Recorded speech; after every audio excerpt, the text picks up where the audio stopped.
In August 2025, a model named Vivian appeared in an ad for Guess inside the pages of Vogue magazine. She had flawless proportions, perfect lighting, and bright eyes. She was also entirely synthetic, generated by a small AI agency called Seraphine Valora. Vivian was the leading edge of a massive industry shift. Gucci released AI-rendered imagery of an elderly woman for its Milan Fashion Week campaign. H&M began digitally cloning its live models, while Levi's faced a public backlash for using artificial diversity instead of hiring diverse human talent. The pressure to automate comes from a total change in scale. This chart shows the gap between the traditional industry and the modern one. For decades, a brand might produce 4 major seasonal campaigns a year. Today, because of social media and e-commerce, they require hundreds of thousands of individual digital assets. At that volume, the cost of human photographers and live talent becomes a bottleneck. Some brands have staked their identity on a total rejection of the technology. Aerie recently launched a campaign with Pamela Anderson, built on a specific pledge. They will never use AI-generated bodies or retouching in their marketing. Most public arguments about this technology focus on the immediate damage, the loss of modeling jobs, the use of fake diversity, and the psychological impact of staring at synthetic body standards. These arguments assume that artificial intelligence is a sudden rupture in the history of fashion, a new technology that is breaking the industry's established rules. Fashion has structurally treated the human body as standardized raw material since the middle of the 20th century. This 1950s Vogue cover demonstrates a logic that is decades old. The industry has always used rigid framing, strict measurement requirements, and intense lighting to force the human body to perform as a specific, standardized image. AI avatars reach the manufactured ideal the industry has relentlessly chased for 70 years. They are the realization of a pre-existing standard rather than the start of a new one. Understanding the current controversy requires looking past the software and examining the underlying structural logic of the industry. In 1954, the philosopher Martin Heidegger described a specific way of seeing the world that he believed defined modern technology. He used the example of a new hydroelectric plant on the Rhine River. Heidegger argued the plant changed the very nature of the river in humanity's eyes.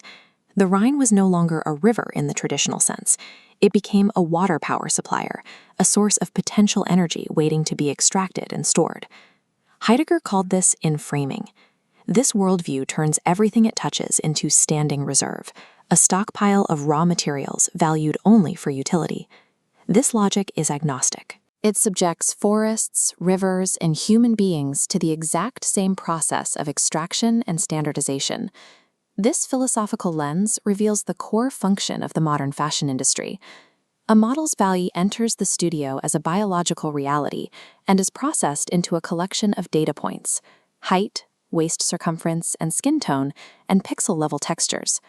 Lighting rigs and retouching software strip away individual quirks to create a fungible asset that can be reproduced across millions of screens. The fashion industry operates as an image extraction machine. The human body is just the raw material used to produce the final product, the image. We see this clearly when brands like J.Crew use AI to generate new images based on their own archives.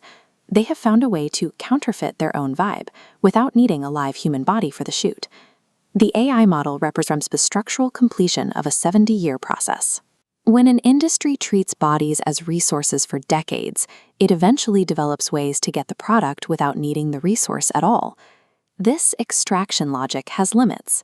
Independent designers, artisanal ateliers, and the slow fashion movement don't function as mass production image extractors. Within the commercial world, models like Ashley Graham and Sarah Ziff have fought to become authors of their own image. Their work shows that the human body can resist the status of passive raw material. Aerie's No AI Pledge is a genuine attempt to build an alternative structure.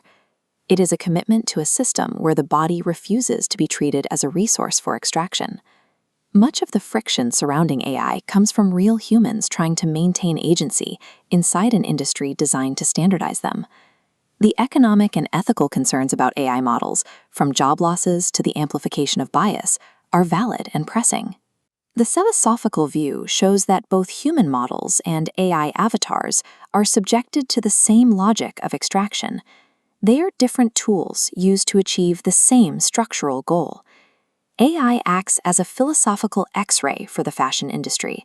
It makes the machine that has been there for decades visible. Thanks for watching.